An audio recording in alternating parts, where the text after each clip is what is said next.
says, what if you don't want to invest in oil due to ethics? All the power to you, I would say, is like I said, it's not a recommendation about which industries you should invest in. I think it's within ESG, which is environmental social governance, kind of a broad based term. It's important to recognize the limitations of that term because a lot of people, there are oil and gas companies that are classified as ESG. So, take that with a grain of salt.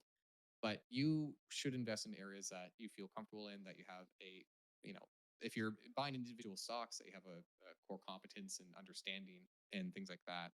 So there's other opportunities in the stock market. And it's kind of like what I said earlier, that our company, for example, weights between different industries.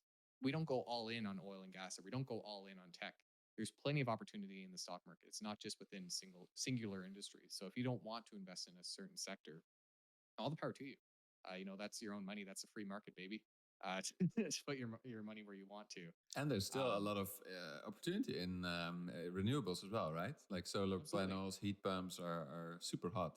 Yeah, and renewable utilities. There's all kinds of companies, and if you even within oil and gas, you might not like that sector. There are companies again that have an ESG label.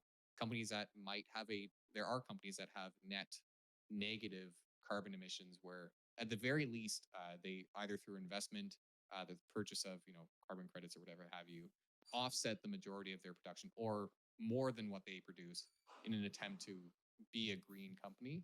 So there's a lot of room within that framework if you still want to take advantage of that, but have this ethical dilemma, if you will. Invest where you want to, invest. And I think it's important to invest in where you have values, because otherwise you're kind of just speculating, really, right? If you want to invest in something for the long term, but you don't believe in it ethically, you're kind of not really believing in